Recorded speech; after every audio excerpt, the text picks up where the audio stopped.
Welcome to Answers from the Universe and the Andronicus transmissions on Wolf Spirit Radio, Ever Beyond Radio, and Studio 9 Jam on YouTube. With your host, Jessica Ariel Morocco, featuring JP as the voice of Andronicus. Please visit www.readingsbyrael.com, that's A-R-A-E-L. From the future, by way of the past, I'm on my ticket for the 15th century. We started moving through a hole in history.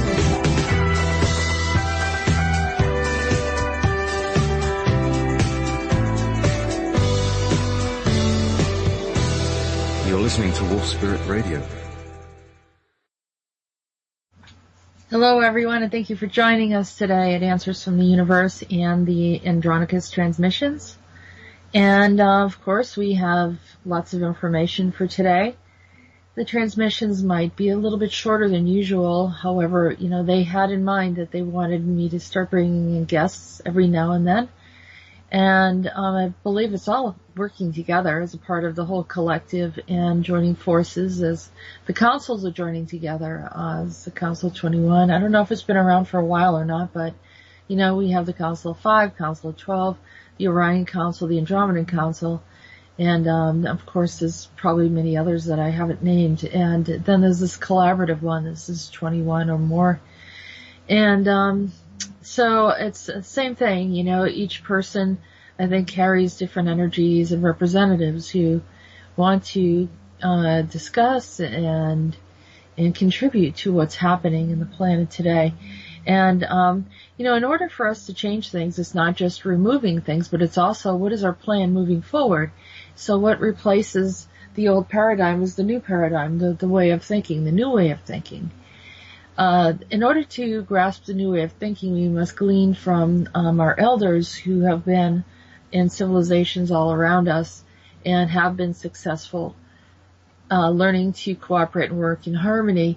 And of course, there are those civilizations that are not so successful, and so we need to be able to glean information from them in order to have a plan. What is our plan moving forward? Some people say, well, the election's over, Hillary, Trump, Bernie didn't win, that kind of thing. And it's like, well, let's start talking about the new consciousness, like we learned from our friend Louis Elbinger from Mount Shasta, who's running for congressman, which I would highly recommend people promote. And so this is the type of thing we're going into, is moving forward into a new consciousness, allowing that information to come through.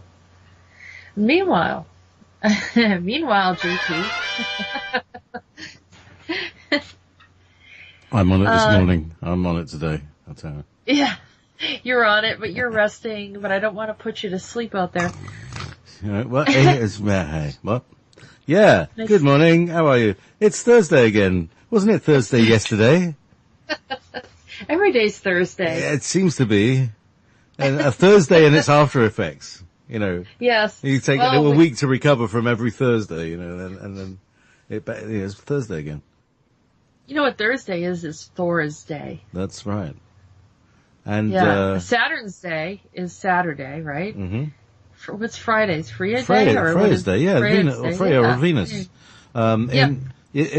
French is a clue. It's much easier. So obviously Lundi or Luna or Monday is Moon Day. Tuesday, that's a tricky one, because who is Tues? But it turns out that Tues is Mars. Like in French, Mardi is Tuesday. So as in Mardi Gras.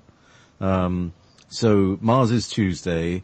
Which is why I can never get my musical act together, because Mars is not a musical guy. He's more of a kind of cutting and slashing rather than the strumming and picking.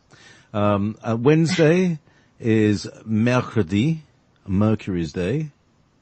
And, Thursday is Jeudi, or, Jupiter's day.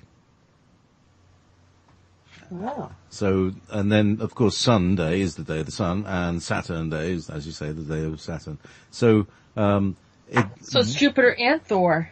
Jupiter and Thor, it seems, yes. Okay. So, yeah, actually, I loved the, Gustav Holst, did some lovely little tunes for each of the planets, and I love the Jupiter thing. You know. Well, we're very close to the holidays. We're only Really? I never noticed. 22nd. We've been planning it for the past 6 months to get to Christmas here in the U.S. Yeah, look. I got like tiny. Can you see those little blue fairy lights at the back there? Yes. That's my nod in the direction of Christmas decorations. Aww. Enjoy. I'll make them flash the second half of the show just to make it interesting. I have the multicolored trees. The trees that from the dollar store, and a butterfly, and some. Well, that's good because no tree had to suffer. No tree had to suffer, just like fossilized trees, though. They made plastic out of the old fossilized trees. Oh, wait, is it? Oh, that is cute. I have to say, ladies and gentlemen, what we're talking about is a tree that is at least 7 inches tall, if not taller, and made of clear plastic, and a flashing butterfly. Oh, color changing butterfly. Yes, both of them are color changing. All right, the butterfly is more obvious, and it's also flashing. Is it flashing to my voice? No, it's not responding to my voice. It looks like it though, because I'm just talking fast in the same rhythm of it. But there we go. That's really quite cool. Don't get hypnotized. So, I obey orders. I obey orders. I obey orders. Yeah. So anyway, we've what's happened this week? Oh yeah. So like this winter solstice, eclipse. We had the gamma ray wave, microwave beam effect thing. I mean, how cool that the first impression of the wave that we get on the first instruments that read it out as a rainbow stripe across the planet. I mean, what could have predicted that?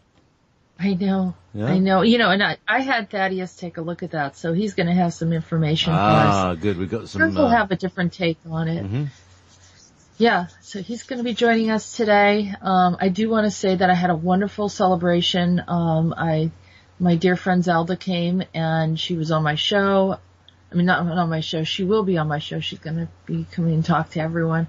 Zelda, but she was raised in the Mohawk or Iroquois teachings, and so she sang songs with us. We made arrows, which is arrows in a positive way, moving forward, manifesting in the future. And so yeah, we had a wonderful time, and we did a drum circle, and it was really, really nice. But I'm going to bring Zelda on, and of course we're setting intentions, continuing to set intentions. Please don't stop for Standing Rock.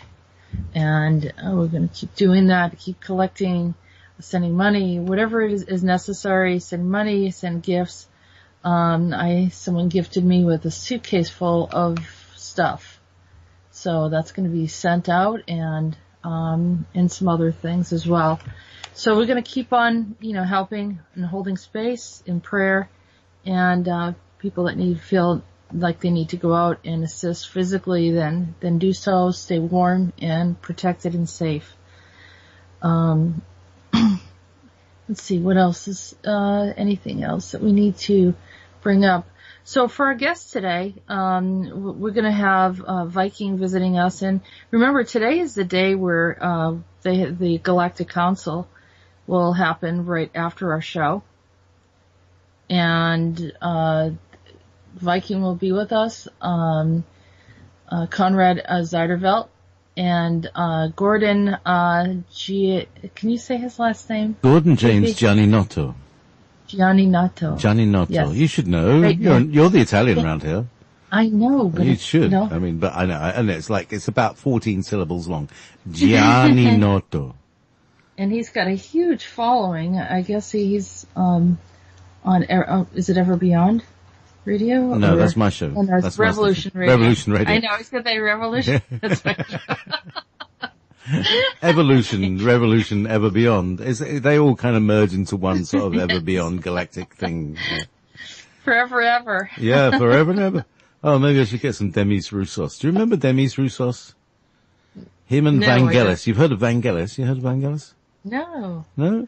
No.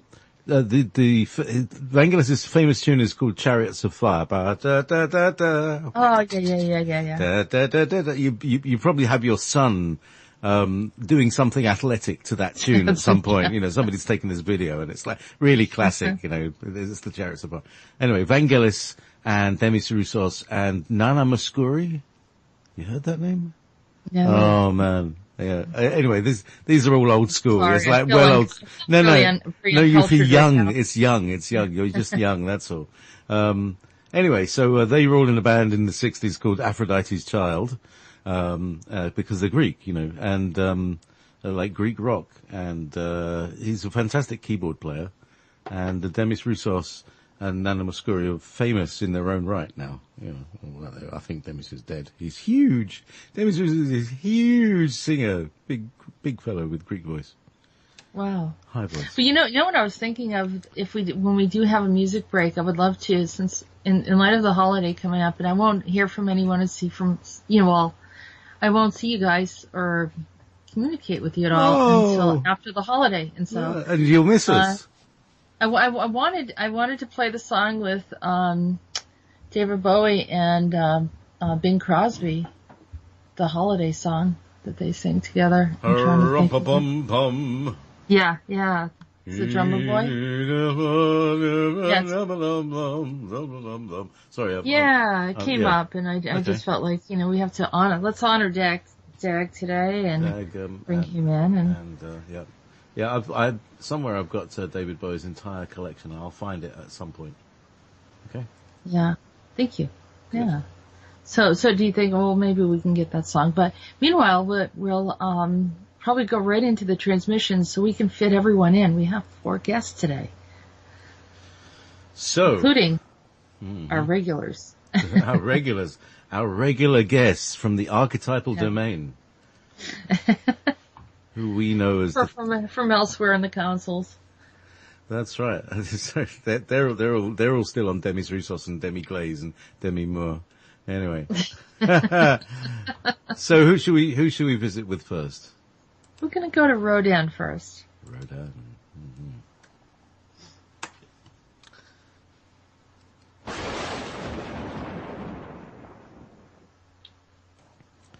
Much has happened since we last spoke. We have arranged to clean up much of the disaster within Orion. Many of my members of the council were caught doing underhanded activities. I had many court sessions and reviews over the past 4 years, your time. Remember, I calibrate all things according to my more defined status. We have recently constructed a new device out of a metal substance that can further help us monitor the status of creation and civilization without locking into every deed. It is more of intent. I like how you observe things according to intent, and we found it to be an interesting practice. I don't have much to say to you today, other than our entire council has been replaced from when we first communicated or encountered one another's presence.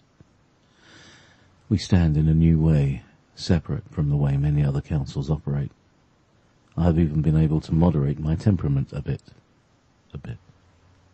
Things seem to be working well with everyone on board to help civilizations as opposed to mere judgments, infractions and violations. Let's cheer a bit for the change in the systems. We have much to be proud of, and the gain has been worth it. I have welcomed the Andromedans and Andronicus to lead off the new status of our joining together with other councils. This is the first time we have been successful as a collective. Many have been hard on the human race. We needed to show how we can be in harmony if we expect you to behave that way. I will admit, many of your battles were above before they were on your planet below. By clearing many of the factions and those who refuse to be balanced and in harmony, we are now being the way shower for your species amongst others still in the mode of fight or flight. It was said, that much of the warfare is based upon fear. You're correct in saying so. Watch over one another. Don't see borders. See an extension of you, your own family and friends. In time this creates a much more peaceful and appealing civilization going forward. Continue to be guided by me. I'm here to listen and assist you on your journeys. Do well and be at peace. Your wise elders.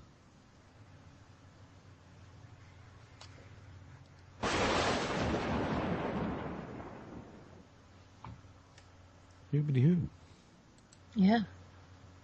So there's Rhodan. So looks like they had to clean up their act a bit. They've done some mass arrests.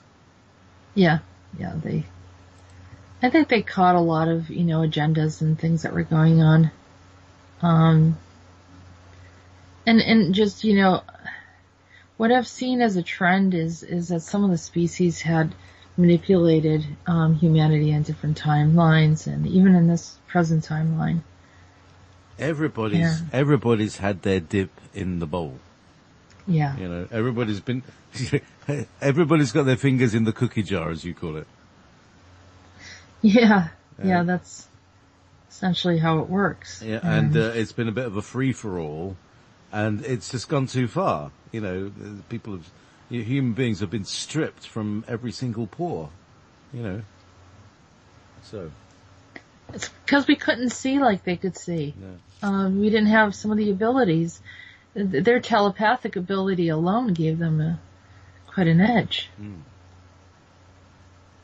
So, anyhow, let's move on to, I'm just looking at, so they're quoting you with Demi Glaze and Demi Moore and Vanessa. Yeah. Vanessa likes to pick up all your little wittiness. Yeah. Well, yeah. Vanessa is my amanuensis. I think things and she types them. I know. Even my terrible jokes. Poor thing. I mean, this is like, this is an affliction more than a gift. But anyway. Well, she's so sweet, yeah. Well, there's also Demi John. Must be going, Demi Moore's husband. And together they make a one. They just make a one something. Anyway. As we're, let's just, stop that playing. I wanted to just download it though. Alright, so what should we do now? Who should we Andronicus. see? Andy. Alright, so. My butterfly's still blinking. Blinking butterflies, huh? And, butterflies, rainbows. We got the rainbow waves that you want to talk about. We got butterflies and no unicorn. We do have a tree. Yeah. Changes colors. All right. Well, maybe the tree like has been fed with unicorn manure. I have pink flamingos too. Does that help? I thought that's just because of too much wine. Look, you don't believe me. I'll show you. I do. Who said I didn't believe you? Go on. But it is Christmas. There we go. It is Christmas, and it's a one-legged flamingo. Over there. There she is. See it? Yes, Jessica has a large PVC flamingo. That's polypropylene. That'll be. You need to have everything everything that we require in life. Just in case you ever need a pink flamingo. Yes. Because you never know when you might need a pink flamingo. Just to add to the conversation. When you live in a winter climate, it's nice to be reminded of what the sun's like. Oh, I see. Have a little summer scene. Yeah. Excellent. So. Andronicus. Mm-hmm. Andronicus. I'm drinking my Peter Burger tea right now. Oh, have you got your So let's just remind everybody of the recipe. It's mint tea, any level of mint, and honey, and cinnamon, and lemon juice. Lemon. I have a big slice of lemon in there. Everybody's got their own variations, but that's the basic. And then other people say, oh, it's got to be organic. Oh, you've got to have this. No, it's just have a cup of tea. Shut up.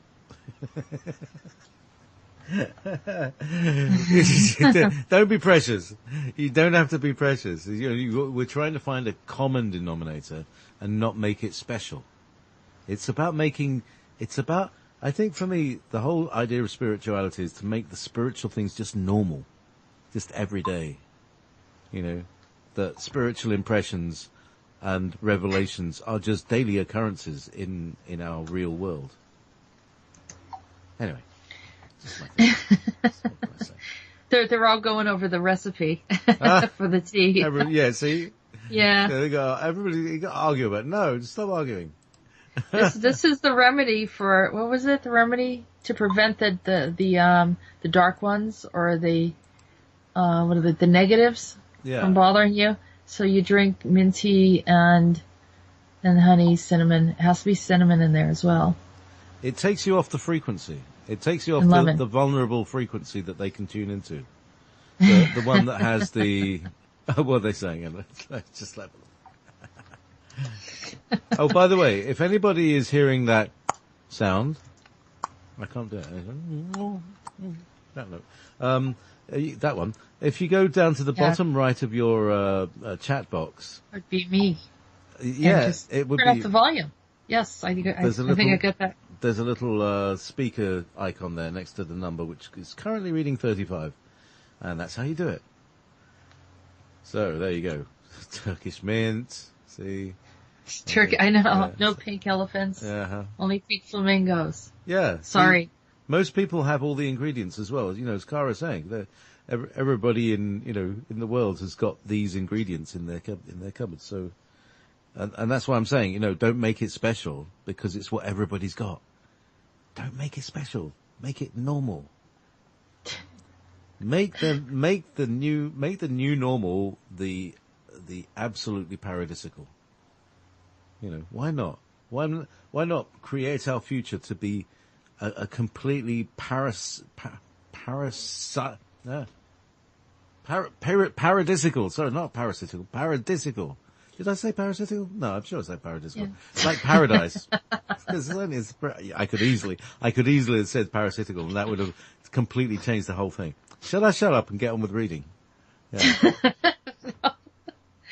No, I think you're in true form today, that's for sure. Meanwhile, at stately Wayne Manor. Andronicus? Yes. Let's go to the boss. Well, he's not the boss, really. He's more the doorman. Hang on.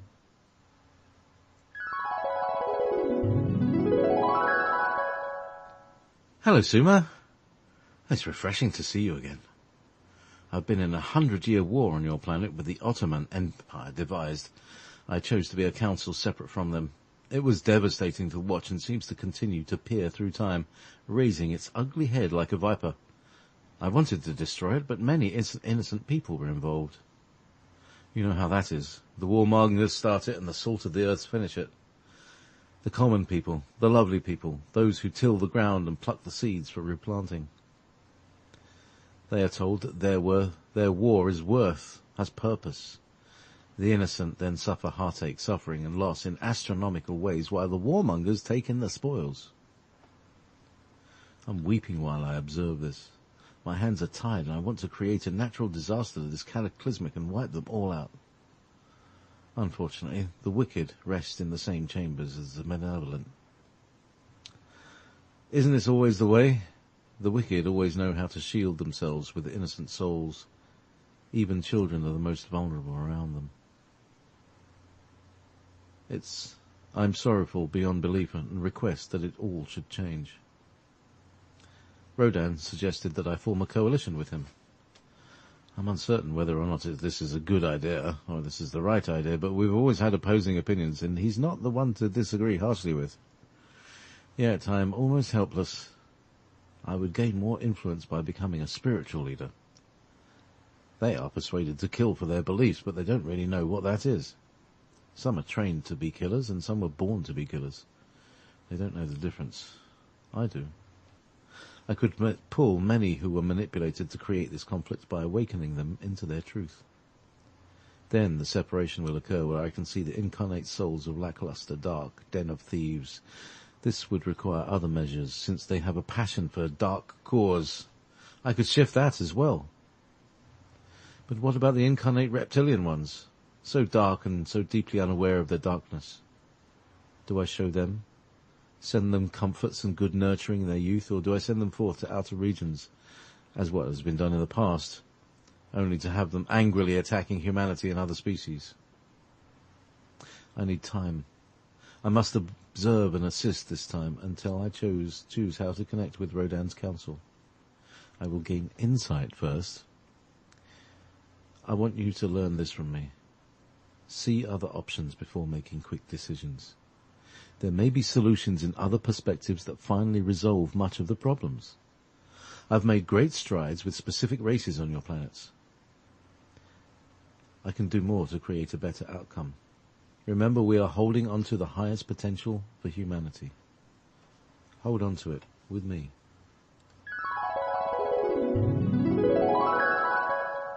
Ooh, statesman Andronicus. Yeah. Oh, I'm no longer flitting around and shagging the universe. I'm responsible now. Oh, you are? Okay. You sound like Stewie. You know, we've seen this before. You know, I'm looking at Rhodan and he's the guy with the rolling eyes. You know. Like whenever he talks about Andronicus, it's always with his rolling eyes. Oh God, not him again. You know, what's he up to? You know.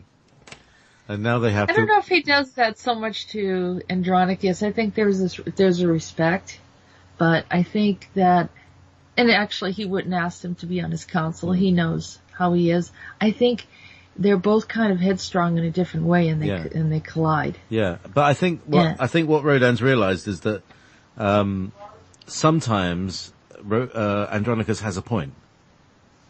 You know, Andronicus he's very much a feeler. He's very much a subjective creature that he feels everything that happens. He doesn't always respond very well.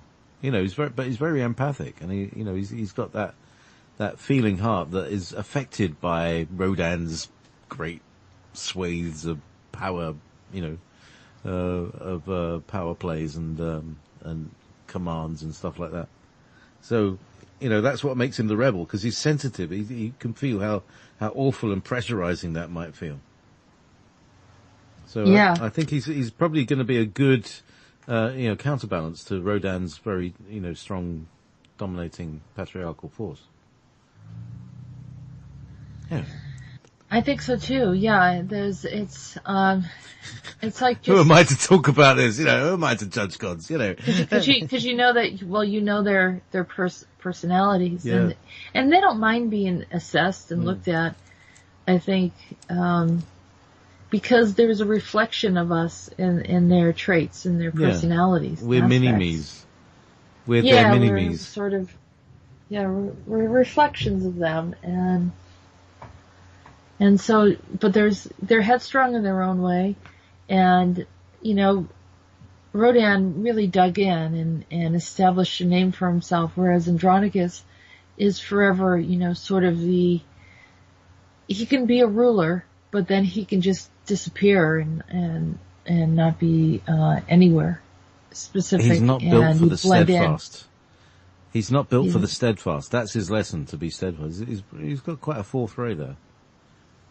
He's always in the middle of conflict, and he gives up too easily. Yeah, I think, well, steadfast. That's funny you said that, because on this occasion, that was his point. He wanted to, be stronger, didn't he?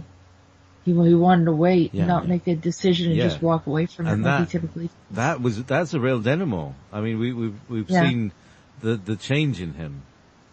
Yeah. And that's fantastic news for everybody, because when an archetypal being changes their heart, something changes in the universe, So that's great. 44 listeners. Hello, everybody. Yeah. So that's wonderful. And that's we're going to go into, this is going to be interesting when you read what Meetis has to say. So he has an interesting message today. Does he have a song? Yes, he has a song. All right. Hang on, let me just go. Give me a second, Jess, because I have to get all of the song onto one page, so I don't have to keep scrolling it. So, wow, that's a long one. All right, so maybe we should. So did we need that music? You know, that transitional music that you play on right. occasion. Right. Was it the elevator music? Vision on. There it is. Yes. The gallery music. The gallery, yeah. I like that. So imagine you're walking through the department store, and you see all those wonderful gifts and everything shiny and bright, and you're going to have a wonderful holiday, right? All right. People are predicting something bad on the 26th. We're going to manifest that's not going to happen, and everything's going to be wonderful. And I'm just putting it out there because we're all manifestors. Let's stay on track. Yeah, I don't think something bad's going to happen. Okay. I don't think something bad's going to happen. I think something really amazing is going to happen. Okay. Ah, great. I'm in agreement with that. What are you thinking? Well, it's like the it's like the wave that hit the other day. There was a lifting, you know, and I think this is going to be this is going to recharge. Like I was saying last night. Anyway, shut up. Shut up. Sorry. I've even got the thing that, you know. Is that the landlord? I love that one. Anyway, so where was I? I don't know what I was saying. What was I saying, Jess? That something's going to happen on the 26th. Oh, the 26th, yeah. So on the 26th, I think there's it's going to be a lifting, and it'll be like dots will connect, things will fall into place in a kind of,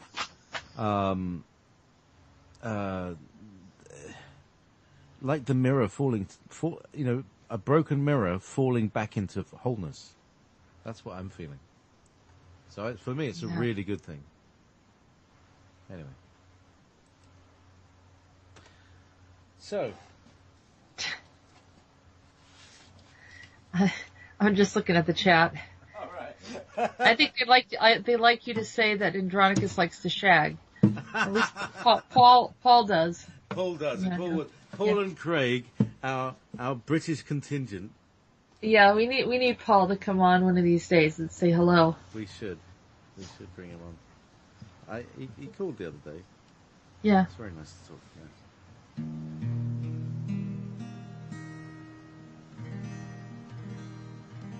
There we go. Lovely.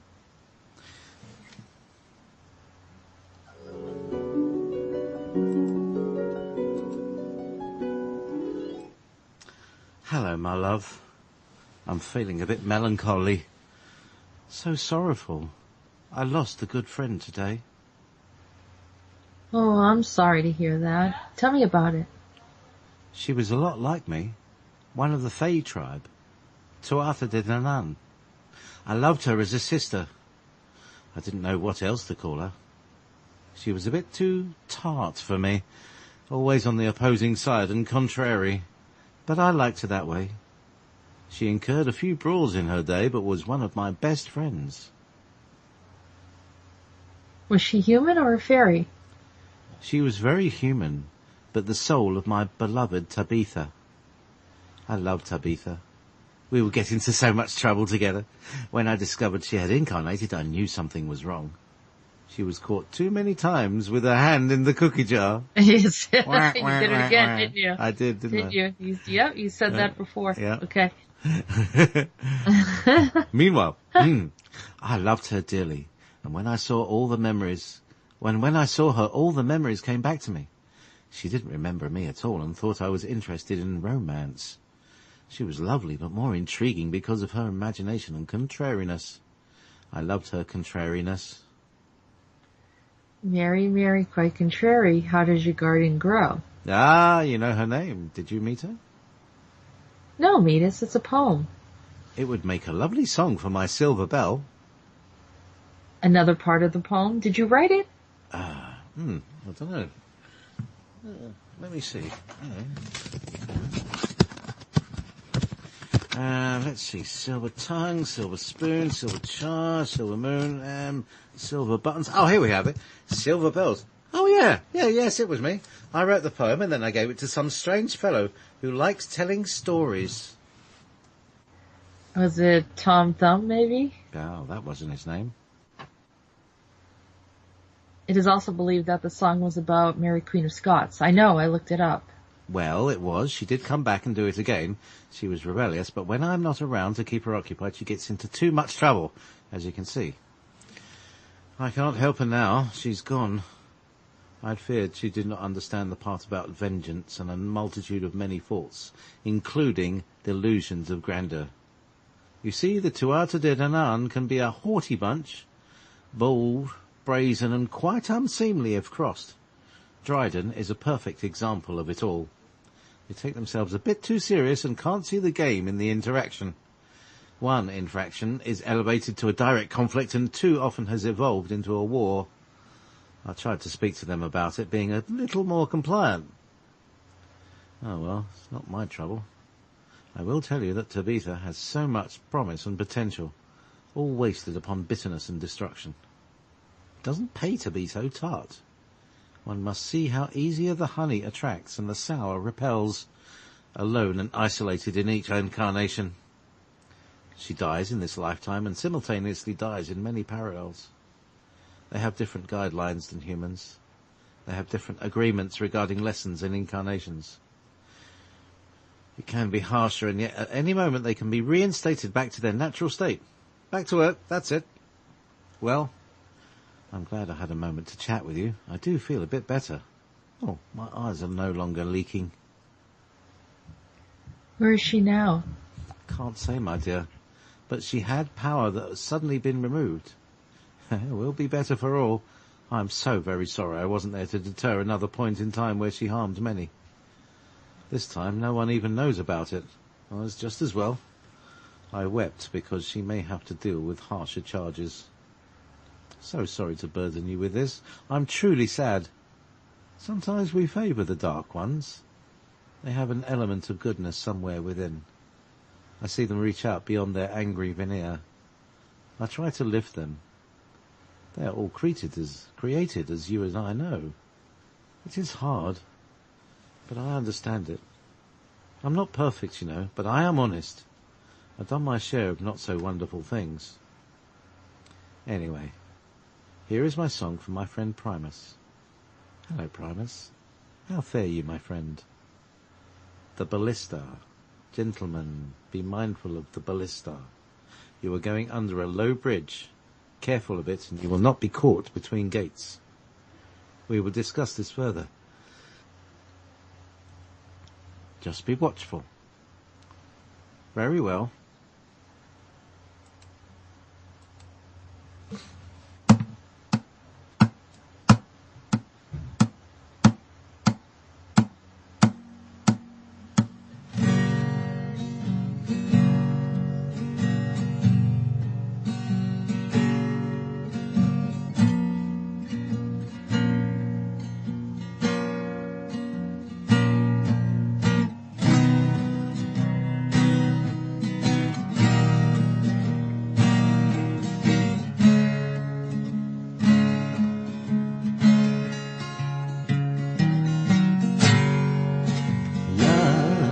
Sister, perfect disaster.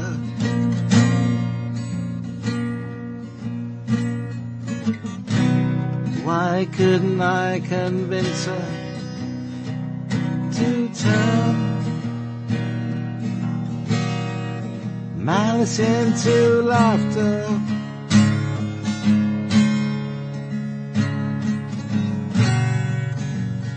She made it burn. Didn't take her turn. She chose the wrong door and fell hard to the floor.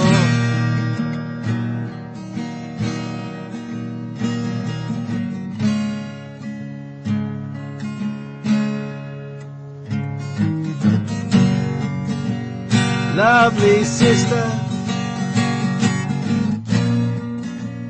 contract resistor. I told her not to create her own disaster.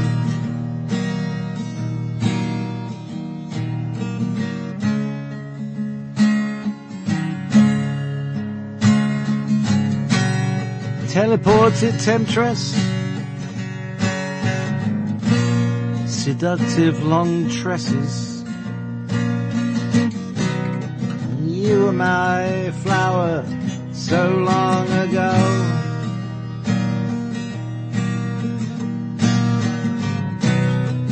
I will admit I found it amusing.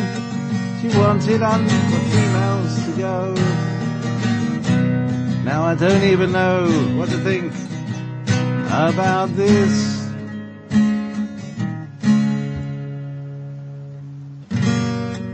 Farewell, my friend. I wish you well. Please don't take on another hell.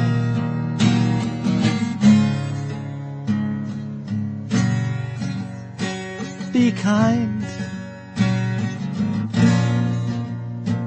Be true. Don't be so blue.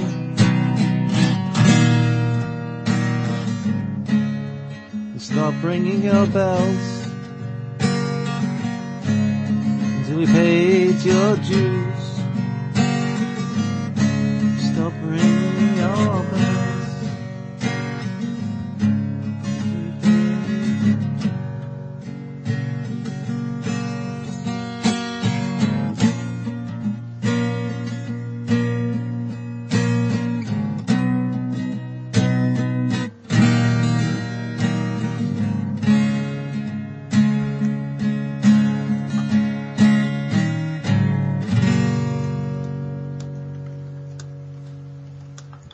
Wonderful.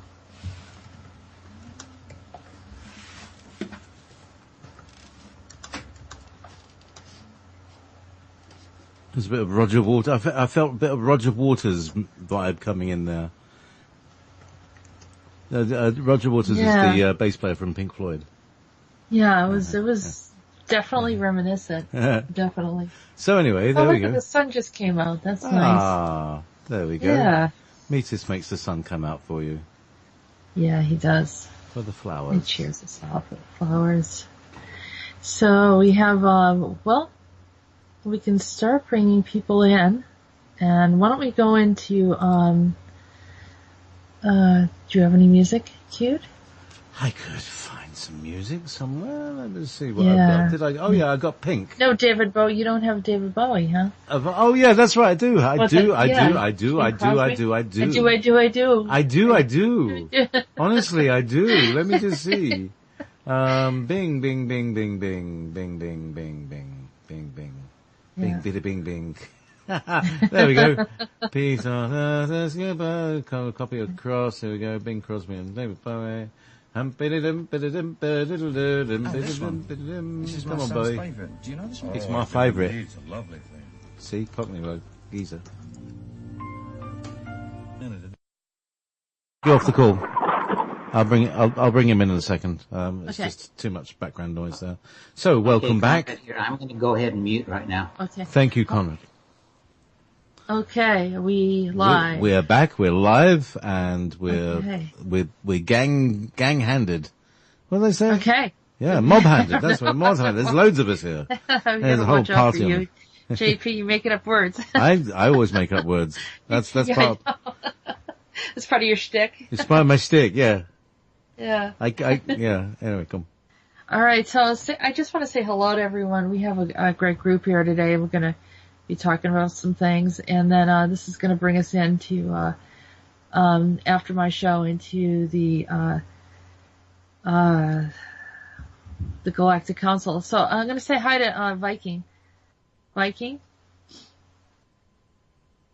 I'm here. how are you today?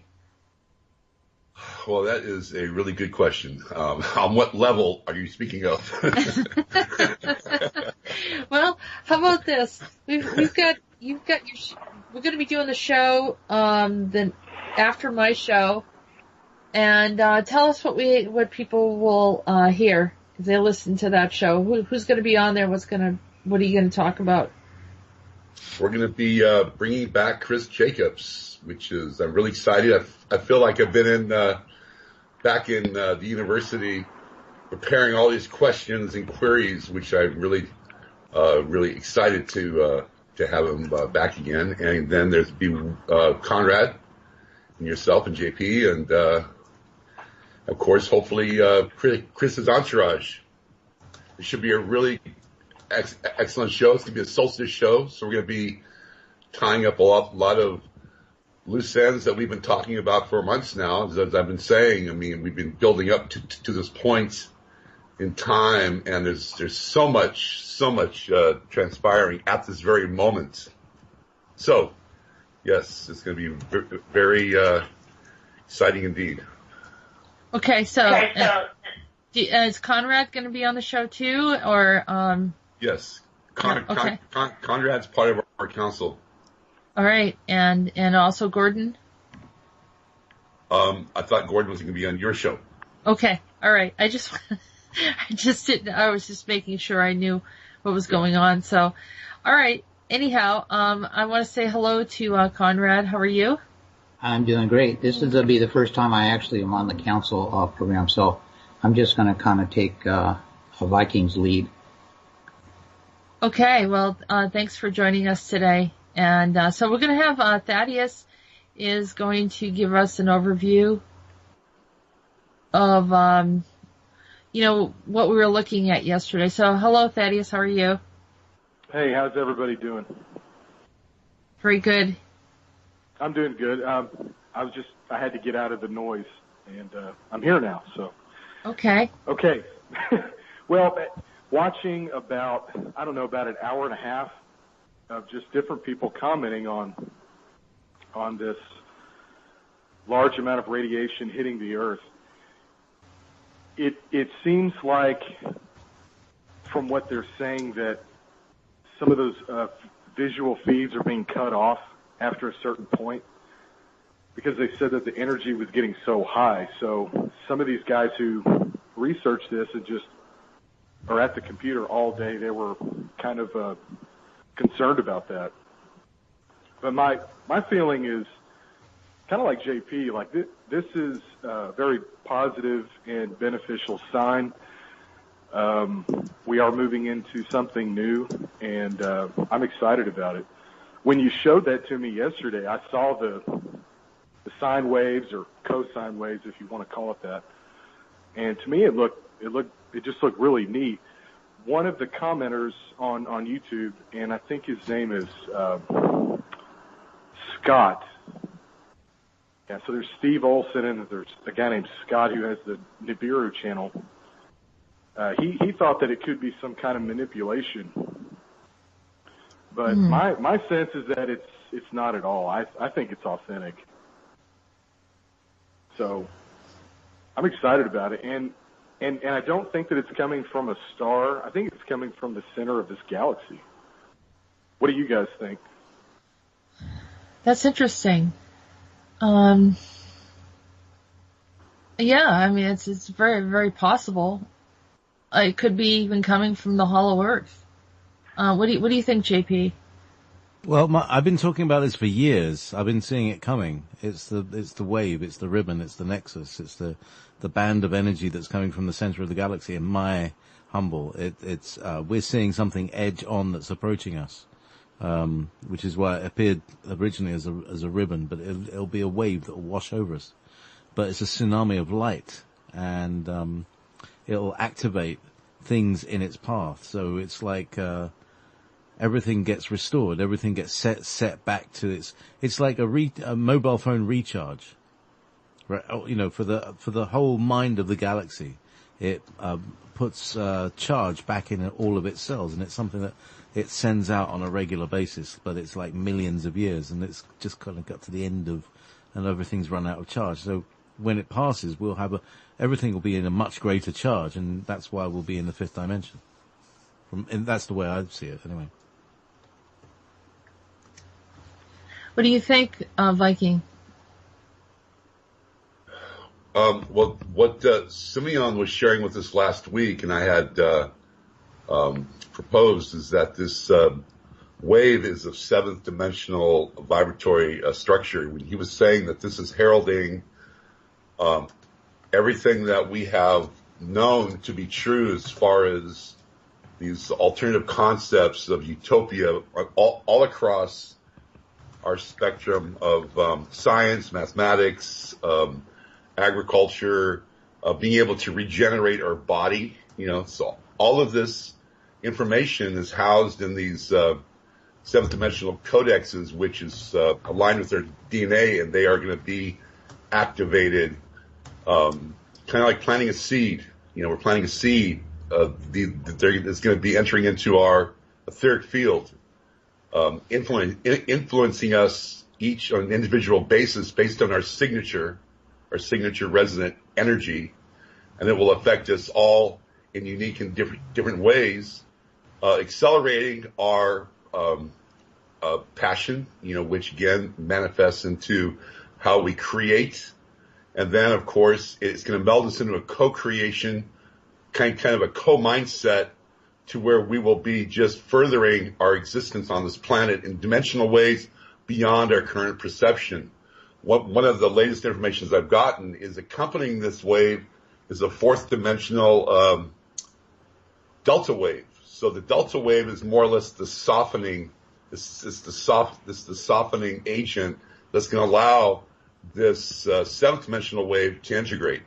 So this is paramount. It's absolutely paramount.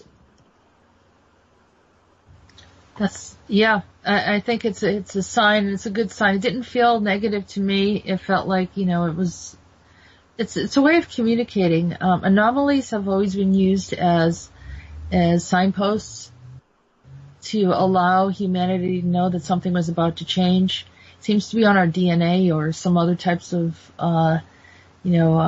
connected consciousness, where we are communicating on not only the conscious level, but the subconscious level, and we're picking up cues. The problem has been in the past is when the negatives have used these positive cues and have thrown us off. In this case, that's what's made us a little bit, apprehensive to embrace any type of event, always wondering if, there's, it's a scorpion, in disguise, not knowing if this is a benevolent communication. So we get these mixed experiences and thinking that something bad's going to happen and it's wonderful, and thinking something wonderful's happening and it's not so wonderful. So levels of trust, I think, as some of the energies are going to their proper place and time, it's allowing us to then spread our wings again and reconnect and align with the universal communication and coming forth through natural occurrences, weather signs and so forth. Go ahead, one of the aspects here, which as Simeon had pointed out, and I've actually gone through that transmission about 5 times, is that he said that this is, as he said, it's 50% correct, which is going to have this huge benevolent effect on humanity. I mean, absolutely, as I say, beyond our current perception. But the antithesis, or the alternate swing of the pendulum, is going to cause just a erratic, chaotic behavior for those people that are not aligned, or that are not buying into, or that are not that are consciously working against the light. So this dark paradigm, as he put it, there's going to be a wedge that's going to actually separate the third paradigm from the fifth paradigm. So this is actually going to cause a separation. So the dark will now have no source to feed upon. And what will happen is that it will actually implode in upon itself. So as we disentangle and we start to awaken to a higher sense of reality, as we start to deprogram our false sense of reality and start eliminating the pain and suffering that we've been subjugated to, and this mind control, as we start to let go, I mean, literally let go and surrender all these contracts, all these conditionings, we will then free ourselves into this new paradigm, and they will have nothing to hold on to. They will implode in upon themselves. This is a natural physical effect that's occurring. So, wow, huh? Yeah, it's a process of learning and peeling that old skin too, so some people may actually, be tried in their own way by themselves, but, come out doing well in the end. And that's the intention, is that just everyone collectively just raises in awareness. So I want to get back to Thaddeus, because I have Thaddeus is at work or is, I don't know how much you. Okay, so I just wanted to make sure that you have some time to share with some of your insights. Yeah, absolutely. Okay, flipping through the ephemeris last night, it's a very, very old-fashioned way to do it, but sometimes we can find some really cool things, and one of them is happening next year. So let's just jump forward to next year real briefly. So all planets direct, and this is just about everything out there except the asteroid Thesta. So all planets direct January 8th, 2017 through about February 5th, 2017. And the last time that anything like this happened, or even close to it, was back in February of 2013. And so we've got almost a month of an unusual situation where all of the 7 traditional planets, including the Sun and Moon, Uranus, Neptune, Pluto, and then we're even going to throw in Chiron and Ceres and Pallas and Juno, and so that's quite a bit of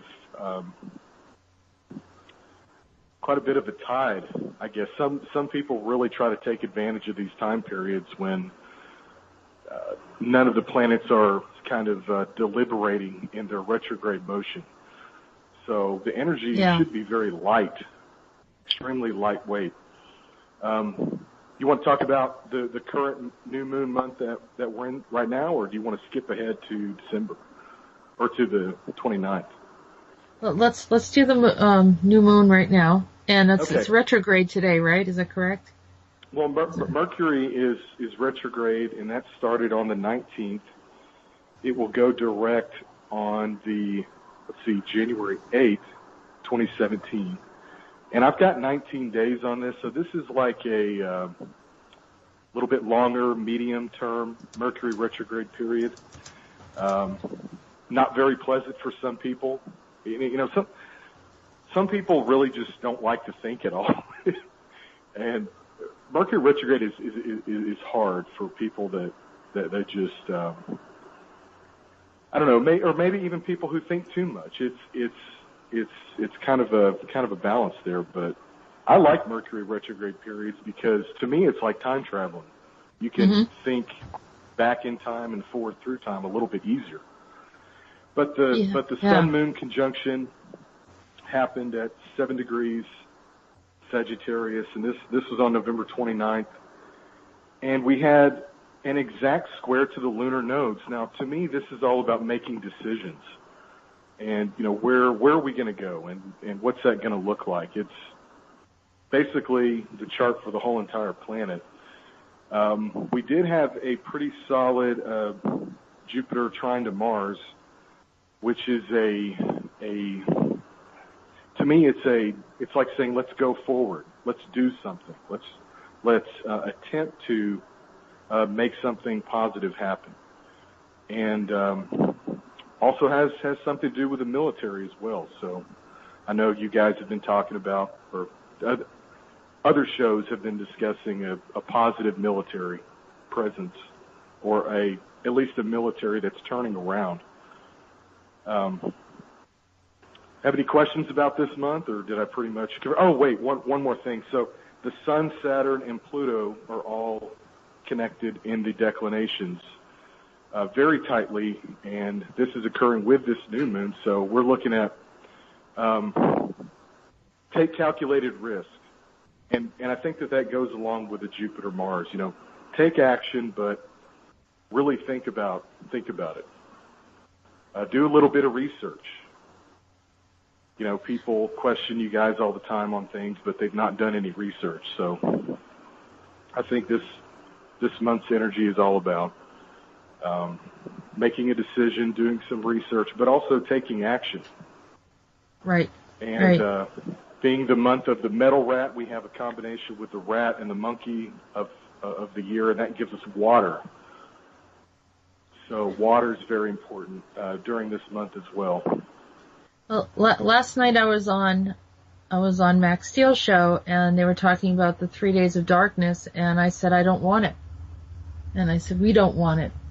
I said it will cause a lot of damage. People will die, and people will have problems because they won't have heat, or they'll have other issues. And so Max said, well, let's do something about it. Maybe I said you can, if they need to shift whatever's happening on our planet and the way the systems work, then they can do it without shutting down everyone's information, everyone's contact to the world, their communication, so forth.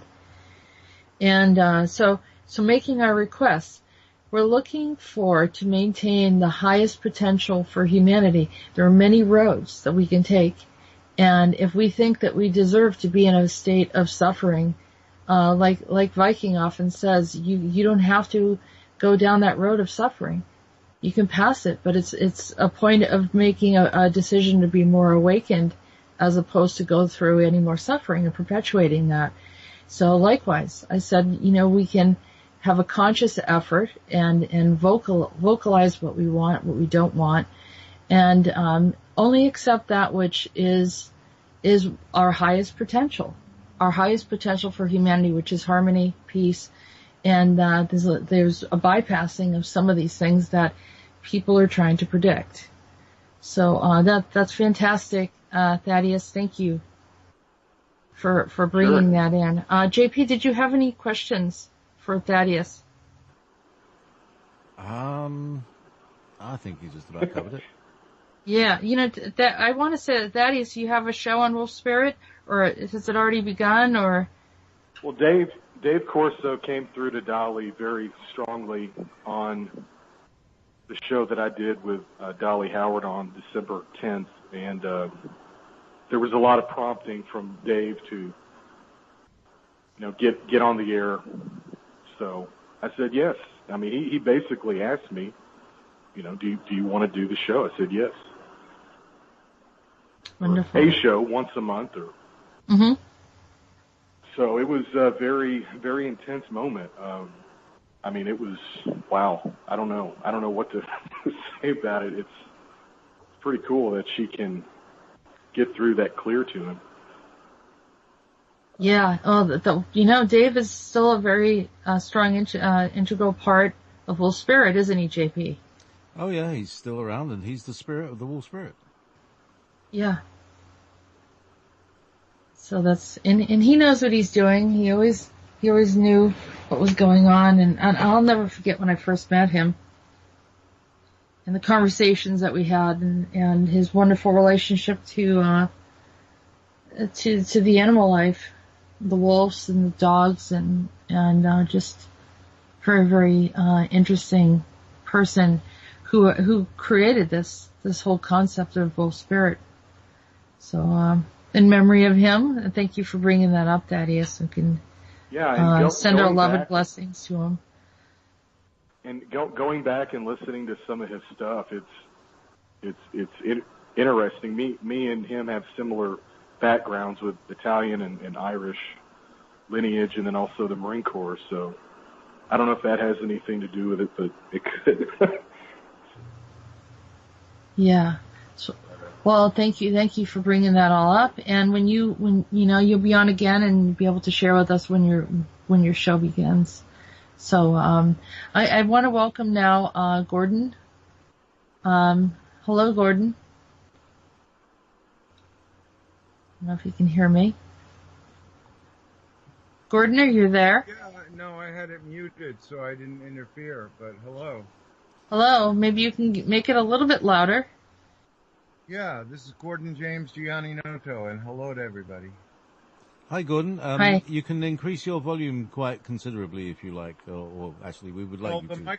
The microphone level's all the way up. I think it'll gradually come up. I'm not sure why that started happening a couple of shows ago, but... all right, if everybody else could mute their mic, that might do something for it.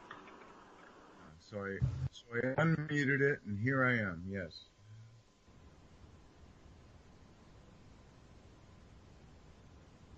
Well, how are you? Apart from Jessica. That's what you have. Thank you for joining us today, and we appreciate you coming on. I know that we were talking about your show today, and you tell us a little bit about it, when people can listen in, and the premise of your show. Okay, in August of 2014, Robert Pepino had the Whole Agenda radio show on Friday nights at midnight on Revolution Radio, midnight Eastern Time.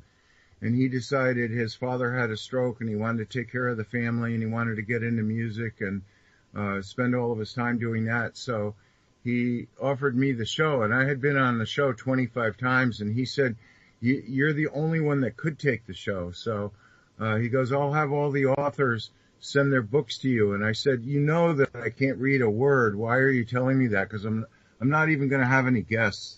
And he goes, you can't do that. You can't do that. But anyway, I took it over in August of 2014, and I just did my 125th consecutive show on Friday night.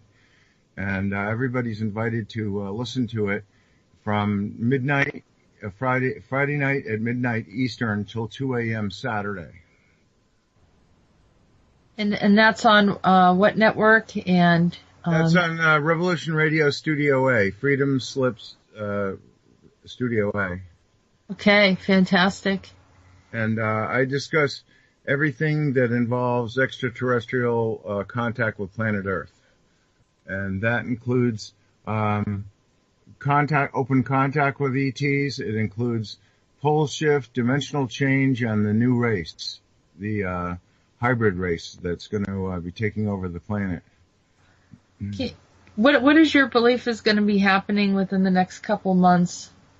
Do you have any idea, any strong feelings or? Well, I've tried to pin a date for pole shift for Nibiru causing the crust of the Earth to slide over the core of the Earth and leave us with the eastern tip of Brazil being the new North Pole, which I'm hoping will bring a nice climate to Maine equal to the line between North and South Carolina, where I might even be able to grow citrus trees. That's what I'm hoping for. My wife had a dream that the first tidal waves coming in are pushing ice, and the Zetas said that the pole shift would happen in August, December, or April. Well, in August there's no ice. In December the ice is just starting to form, and in April the ice is just starting to break up.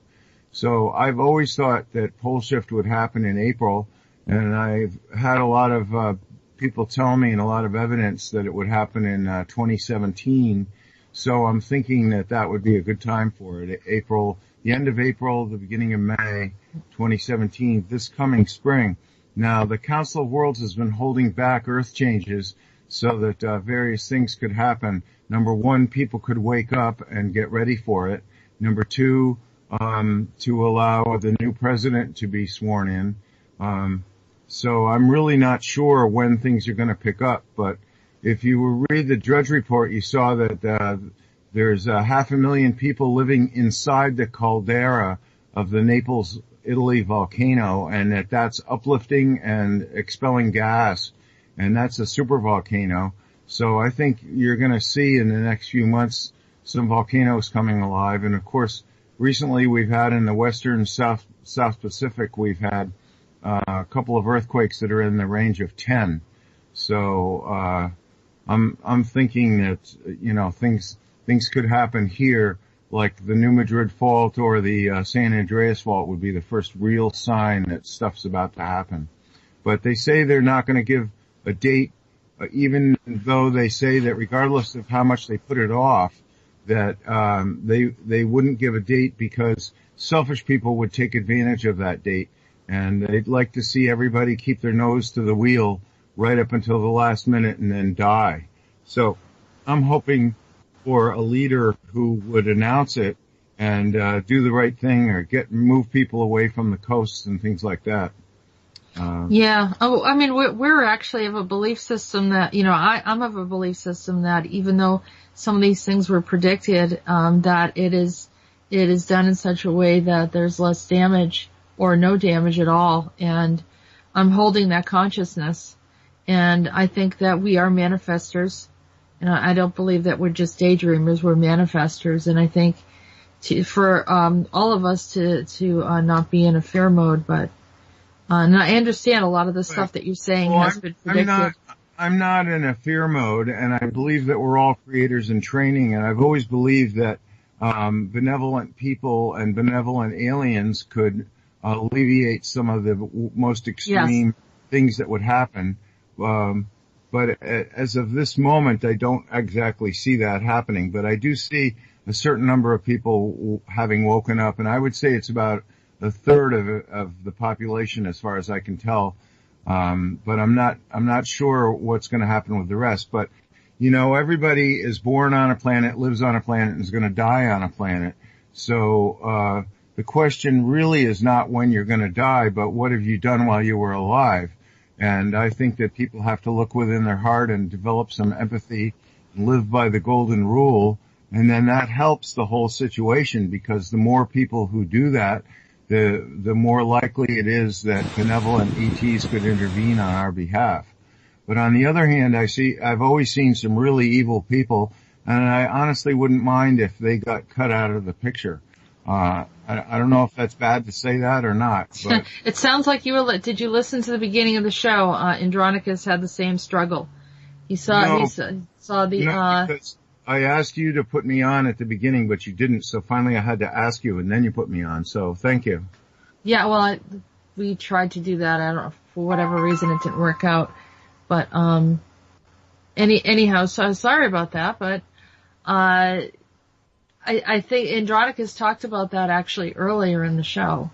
The transmission that we had where he was, at some point during the Ottoman Empire and observing the dark ones, the people the warmongers were using the innocent people as shields, surrounding them, in their households and just like in any war situation, the ones that go into war, are actually the common people, the people that just want to survive, that love their families.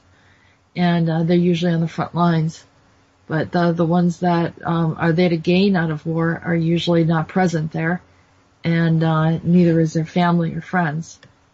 So I can say nothing's changed since the Ottoman Empire, but right. A lot of people like Conrad and other people are saying that the cabal is being taken out, and once people wake up a little bit more, they'll see the truth of what's going on. I'd like to see that, but I have my doubts looking around, but I would like to see it. I'm not saying that I'm some evil Dr. Doom who's saying it's going to be this way and that's the only way it's going to be. But, no, you're being a realist. I understand that we all understand. We all understand where you're coming from. I think the whole thing is we would like, if there's another way. I think that's what we're looking for. So there's an understanding there in what you're saying. Right, and, like somebody like Alma Atma Guthrie, who's a psychic in San Diego, who Robert Pepino used to have on the whole agenda. And I asked her if she wanted to continue being on my show once a month, and she said no. So, okay. She says Planet X was moved to the other side of the sun, and it's only going to cause a few disturbances with the moon and the earth, and that's that. And there's another shaman or psychic, Andrew Bartzis, and he said that there's only going to be pole shift if you think there's going to be pole shift. If there's not going to be pole shift, there isn't going to be pole shift. So I didn't know where that left me. But I do know that plenty of people around the world, including myself, have taken pictures of Planet X from the Northern Hemisphere at the 4 o'clock position next to the sun. So it's in between the Earth and the sun now, but a little bit off to the side. So I think, until you say it's not there anymore, I'm still expecting it to do something. Right. No, and it's good. We need to have people that are realistic and to remind us that, you have to look at what exists and say, well, what direction is it going into next? And maybe we can have a persuasion there, but not to be ignoring the fact that something exists or something at a certain point. So, I'm completely in agreement with that, Gordon. And I think that, it's good to be, not have our heads in the sand and be aware of what's going on, but, take action. As Thaddeus said earlier, we need to take action and make a decision on what direction we're going into. That's why I bought a piece of land at the top of a mountain and built a house that can survive off firewood, and doused a well and got a hand pump on it, a deep well hand pump. And so I'm going to have water and heat right where I am, and I'm 2 miles from the ocean. And if this mountain becomes an island, then I'll be about 1,000 feet from salt water, and I can go down and catch lobsters and crabs and flounder and sea urchins and mussels and clams and have a good food plan. And then where I am on the land, I've got wild turkeys and deer and moose and bear. So, and squirrels and all kinds of other stuff to eat. So I plan that on purpose. And my wife and I are both sort of survivors, where you could put us into the woods and come back in a week and we'd have a tent and food and clothing and a boat maybe and a bow and arrow, and it just wouldn't faze us at all. We would just do what we had to do to survive. So we're ready from that point of view. If it never happens, that's fine with me, but if maybe I'll write some books, which I've never done and I've always wanted to do. But it seemed to me I didn't really have any time to do that anymore. So you decided to live like this. It was when you got this insight. How long ago was that? 1968. 1968. And you were talking about this for years, and here we are, right? Yeah, and in 1995, Zeta Talk, the website, started, and I looked at it and I said, well, I already know all that. And Nancy Leader kept taking questions from the public and typing out the answers that the Zetas gave her. And it just kept getting bigger and bigger. And around 2006, Janet and I that's my wife, Janet Stanley, she and I were lecturing, and I said, we should look at Zeta Talk and see what they say now. And I was amazed to see that they were saying everything I was saying, but in much more detail. And so I became friends with Nancy Leader. And I know a lot of people think that maybe she's in contact with bad aliens, the bad Zetas or something, or all Zetas are bad. But my wife has actually had children with the Zetas, and as far as I can see, they're extremely kind. And I've been up on their ships. Janet's been on their ships. She's gone to visit her children that she had, the new race, the hybrid race. And every time I've asked them to look after somebody, the person tells me, I'll give you an example. My wife was on medication, and I said, well, what if pole shift happens and there won't be any medication? I said, do you think the Zetas would help you see if you could live without medication? And so she goes, well, that's interesting. And then about a week later, I said, well, I'm walking to the top of the mountain, which I can't do now because I just had a double hip surgery, but I hope to be able to in the future.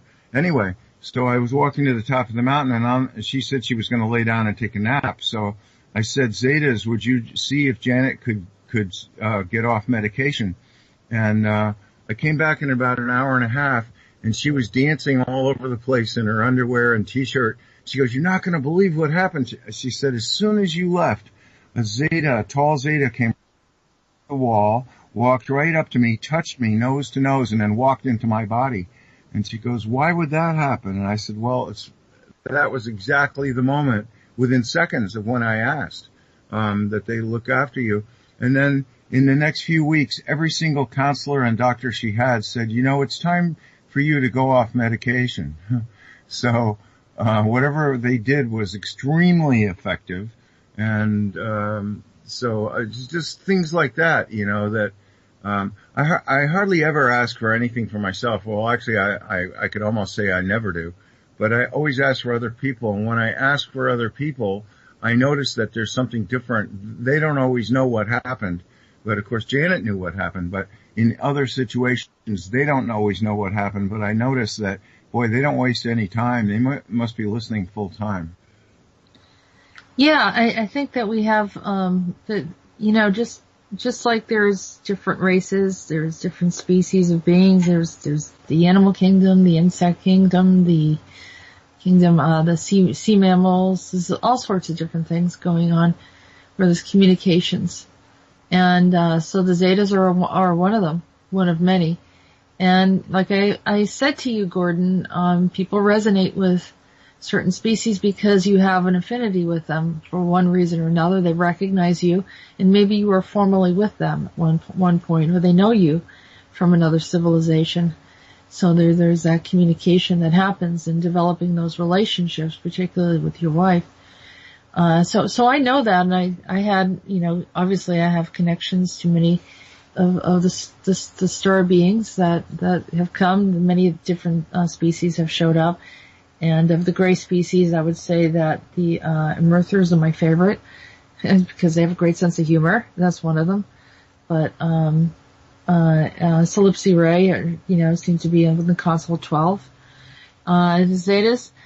I know I've been on Pleiadian ships with humans from the Pleiades. I know I've been on Zeta ships, and I know that I've been on Zeta ships talking to the ones that look like sort of praying mantises, and they wear hoods. Mm-hmm. And they like me because I'm very science and math oriented, and they like to talk to me, and I like to talk to them. So yeah, and you know what? Communication's key. I guess we want something more harmonious. Rhodan was talking about that today. That a lot of his council members were doing things they weren't supposed to be doing. So he kind of brought in a new council. And the council that he's with is willing to work with other councils. And so if they're in alignment, if they're communicating with one another, and then we're communicating amongst ourselves within the many race, the